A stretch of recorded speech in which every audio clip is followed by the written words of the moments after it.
Alright guys, look, the PC is being set up tonight. I know I said that last video was going to be the last one that I edited on my MacBook, but I wanted to get up a wager series for you guys. This was a good series. This is one I feel like you should see to kind of get a sense of how my wager series go, and also get a sense of how you go about setting up these wager series and what kind of rules we play on and stuff like that.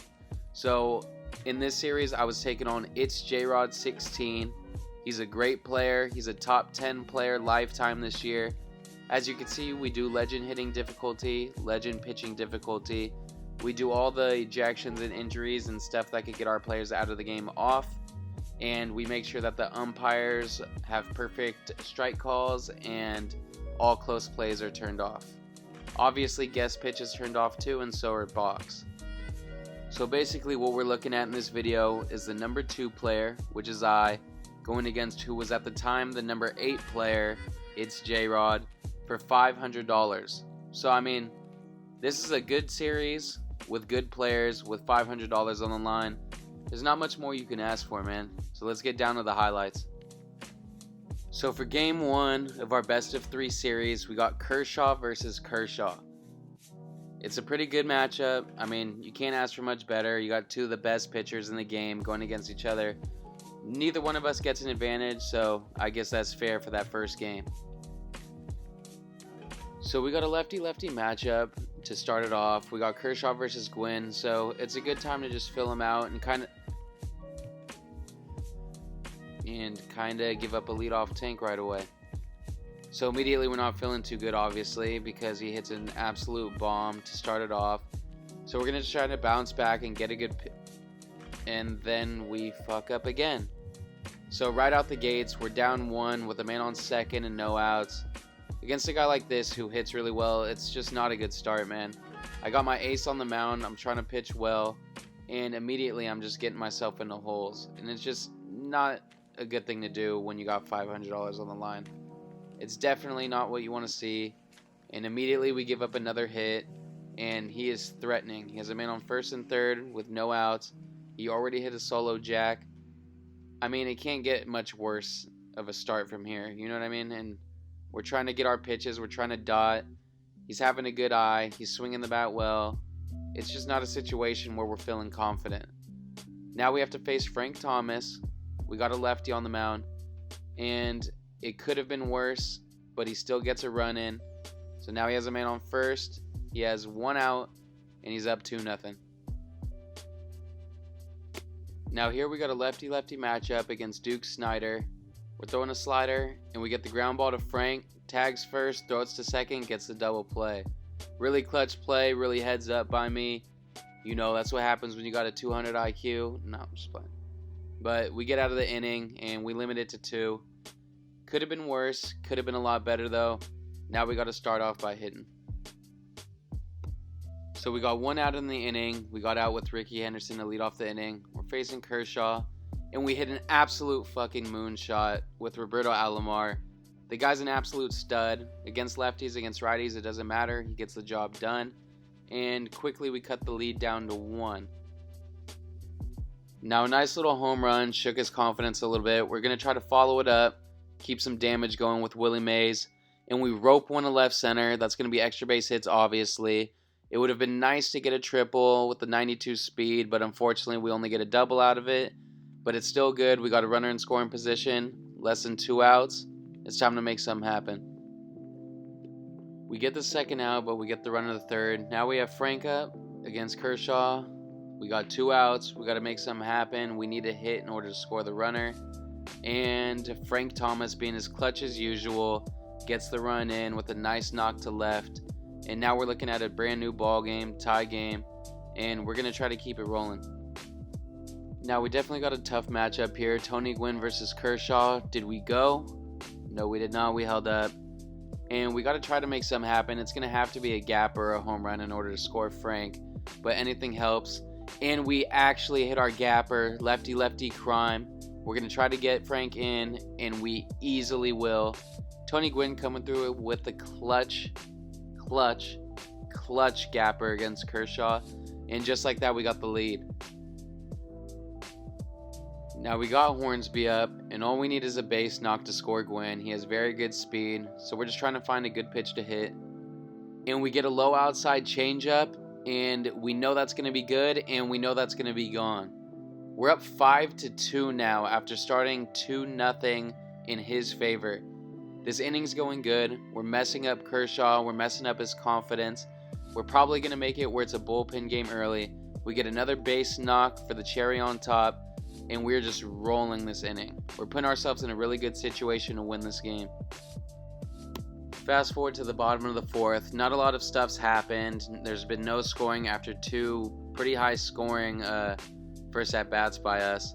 And I'm leading off the inning with Ricky Henderson. We're now facing Trevor Hoffman, so we got to his bullpen really early, got Kershaw out of there, and we hit a shot right down the line with Ricky Henderson. That's an easy double, and that's a great way to start off the inning. Now, me being the sneaky guy I am, I know he's not slide stepping, and I know he's throwing soft stuff with Hoffman, so we're going to go ahead and swipe that bag with Ricky. We got to put those legs to use, man. That 99 speed, we got to take advantage of it. And now we got a man on third with less than 2 outs, and we put ourselves in a situation to where if we make contact, that runner is more than likely going to score, whether it's a fly ball or a ground ball. To me, these moves are really important because the hitting is so inconsistent that you need things like this. And just like that, the steal pays off. We get the run in. Ricky's got dummy wheels, and we're up 6-2. So right now we have a commanding lead, and our main focus is just going to be to keep pitching good, try to limit the damage in the innings, and also trying to add insurance runs whenever we get the chance. So we have Frank up later on in the inning. We have a full count with 2 outs, so we're stealing, and we get a ball in the gap. With an 87 speed, we don't know if he's going to score though, but we're going to try it because there's 2 outs, there's nothing to lose, and we are safe. We take a 7-2 lead, and we are looking phenomenal in this game so far. Now we got Tony Gwynn up, we got Frank on first, and we got 2 outs still. Full count again, we get the runner going early, and we hit another gapper. Even with Frank on first, that man is still going to score because where that ball was hit and him getting the early jump. And now we got an 8-2 lead. We just keep the train moving, we keep the runs coming in, and that's how you win games. So top of the 6th, we're still up 8-2. We got an 0-2 count on Duke, man on first. So we're just trying to get a good pitch. We're trying to get him out, either make soft contact or even get a strike 3. What we don't want is a home run. So what we're going to do is give up a fucking home run. Of course, that's what we do. It's 8-4 now. Just with one swing of the bat, he's back in the game. The game's close. He has 4 at-bats to get 4 runs, and it's doable for a guy like this. So we got to just try to keep limiting the damage, but we can't limit the damage if we're giving up tanks like that. So top of the 7th, we got Brett Cecil pitching. He has Jose Batista in, and he hits an absolute tank because of course he does. He just wrecks lefties. That's something that we have to deal with. We knew that going into it, and we paid the price for it. It's now 8-5. It's a 3-run game, and I'm starting to feel a lot less comfortable, man. Now, those who are a fan of my streams know that my favorite player to use is Roberto Alomar, and the reason is because he hits absolute tanks in clutch situations. In the bottom of the 8th, we were up 3, we are now up 4, and that puts us in a good situation to close the game out in the top of the 9th. Now we're in the top of the 9th, we got Pudge up, we got a 1-2 count. We're going to try to jam him inside, get some weak contact, and luckily that's exactly what we get. Now it's time to face Roberto Alomar, and we get him on the outside, and we get him to line out. Unfortunate for him, but fortunate for us, and that's already the 2nd out in the inning. Now we're facing Rogers Hornsby with Raleigh fingers, and we throw a pitch, and what's a 9th inning without a little bit of drama, right? I mean, technically I wanted him to hit that home run, bro, because kind of wanted to make him feel better and, wanted to make it a closer game. Either that or I'm just stupid and I threw a dumb pitch and I paid the price for it. Regardless, it doesn't matter. We still need to go only 1 out. He would have to get 3 runs to tie it. I feel like it's a little unlikely, so we're going to go ahead and not get too stupid, try to get this out and close out the first game. Now, of course, J-Rod being J-Rod, he has to put up a fight. He's got to run on first. He's making stuff happen. He's making us stress out. We're still up 3. We test him inside, and luckily we get him to line out to end game 1. We're 1 game away from winning $500, and we're feeling pretty confident after this game. Alright, it's time for game 2. He's home because I was home the first game, and I am not happy to see that I'm using Bumgarner. He seems easy to read for these good guys. He seems easy to hit, and luckily I get to face Zack Greinke, who I've had a very good success rate against this year, I should say. So it'll be interesting to see. We have 2 pretty hittable pitchers, and we're just hoping that we keep our offense going and keep doing what we've been doing and what's helped us get this far. One thing that you may not have noticed during that short pause time was how much wind is blowing out. It's blowing out 10 miles per hour. This is a friendly game, so there's still wind. And with hittable pitchers, that means there is going to be some runs scored this game. And right on cue, my boy Roberto Alomar leads it off with a jack, and he sets me up in a position to get an early lead, get an early stranglehold. We're up 1-0 with 2 pitches thrown. We're going to get Greinke's confidence down, but most of all, we're in the driver's seat. Now we got Handsome Squidward up. That's our cap. That's our stud. Facing up against Greinke. One thing we got to look out for is Greinke's curveball this game, because it is nasty, it is slow, it breaks a lot, and sometimes it gets you, but not that time. Handsome Squidward absolutely shits on that ball. He sends it to Mars, and luckily we're up 2-0 to start the game. It's a very good statement. We're already up 1-0 in the series. It's a best of 3, and we hit another tank with Frank. Right now we are cracked out of our minds. We're hitting well. We're doing everything we have to do to win this series, and I couldn't ask for a better start of game 2 when I had already won the first game. Alright, so now it's bottom of the first. We got an 0-2 count, and we've learned from last game we're not going to give up any hits with 0-2 counts. Okay, right there we'll give up a hit, but no more after that.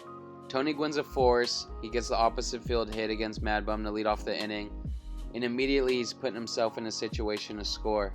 He's got Willie Mays up, man on first, and he hits a fly ball to center field. I got Willie in center, so naturally we're going to catch that. We hold that runner at first. That's a big out, especially only throwing 1 pitch against a force like Willie. So right now we're just thinking we're not going to let him get any runs back. Okay, yeah, we are going to let him get some runs back. 3-2 already. Kind of cancels out our first inning.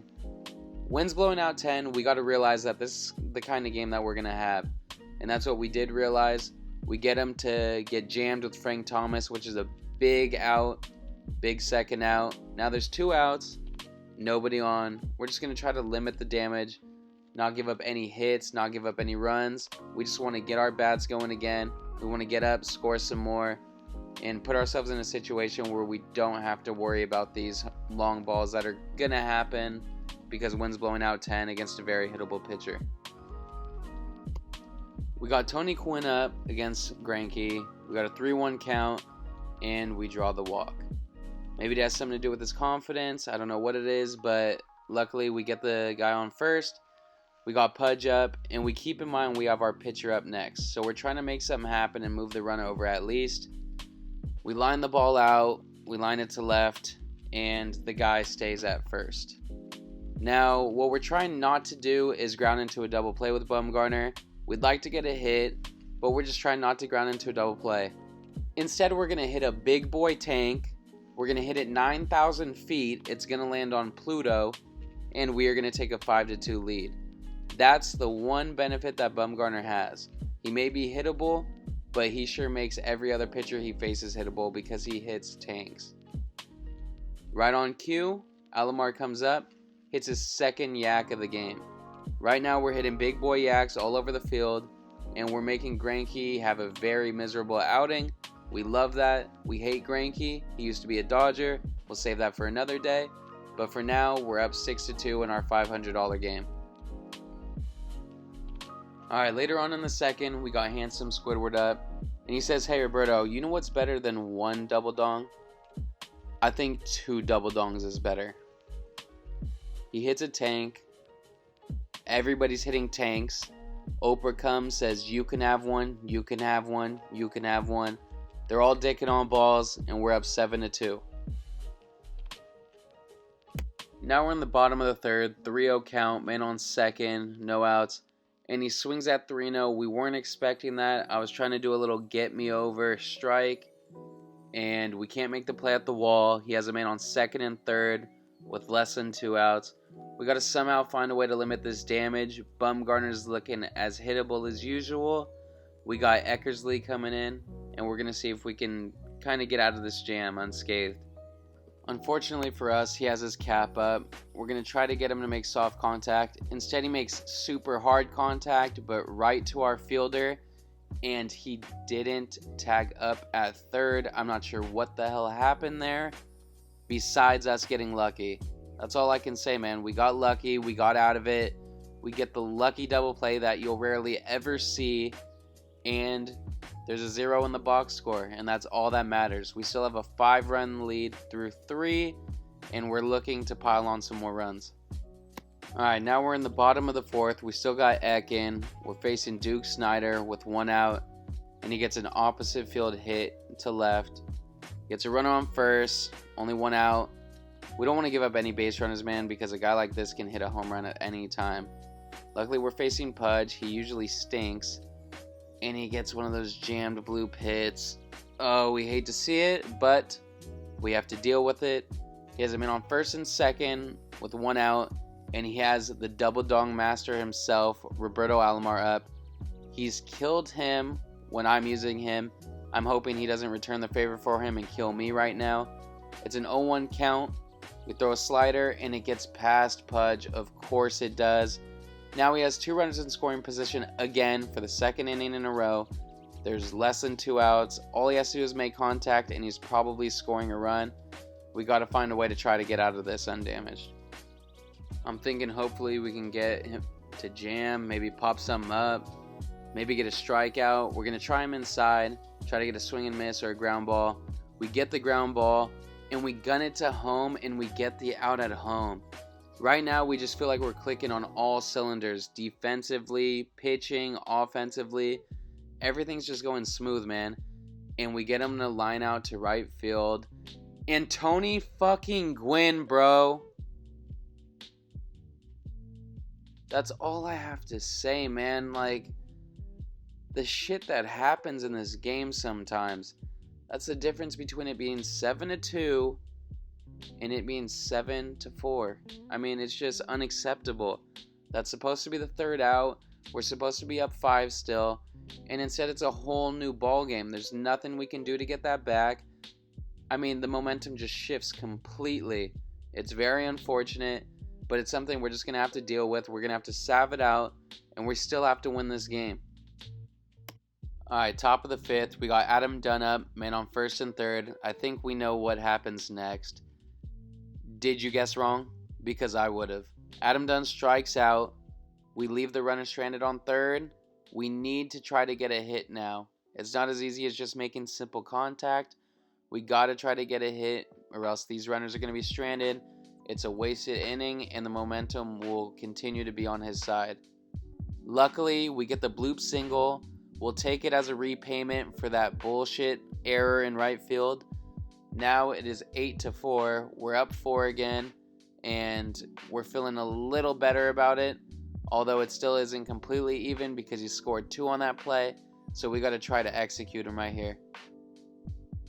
The only way we can feel better about that is if we get a hit here and get a run in, and that's exactly what Tony Gwynn does, because Tony Gwynn is God. We get the run in at home. We get the run at a third. We're back to where we were. We're up 5. We're in a good situation. We got Pudge up. We got runners on the corners still. He throws a passed ball, but we're not going to go because in this game, it's just impossible to go. Plus, I don't know if I would do that to J-Rod anyways because we're still pretty good friends. And I don't know. Those are kind of just iffy, you know, but we like to try to earn him the right way. He's bringing in Rob Nen. It's somebody that we kind of like to hit. That fastball is pretty straight, and I kind of read his off speed pretty well. So we're trying to make something happen here. Very good pitch. We take it. Try not to ground out or anything like that. Very nice pitch on the inside. Absolutely dots me up. 1-2 count. We were able to foul that one off, even though it was the same situation. We weren't quite on it. We were late. PCI wasn't on it. He throws a high-end fastball, and we get a little bloop that gets caught, and he gets out of the jam. Well done for him. Now we got to pitch well. Top of the 7th, we got big boy Adam Dunn up, going up against Rob Nen. We kind of like this matchup because Rob Nen throws straight, the pitches are easy to read, and Adam Dunn executes a pitch. There was 2 outs. We needed a home run in order to score. It's exactly what he gave us, and we really needed that energy from him because we had been contemplating him taking him off the team. Luckily, we hit a jack with him, and then we hit an absolute tank with Horny Hornsby. My man was ready for it. He seized the moment, and he sent that ball to Jupiter.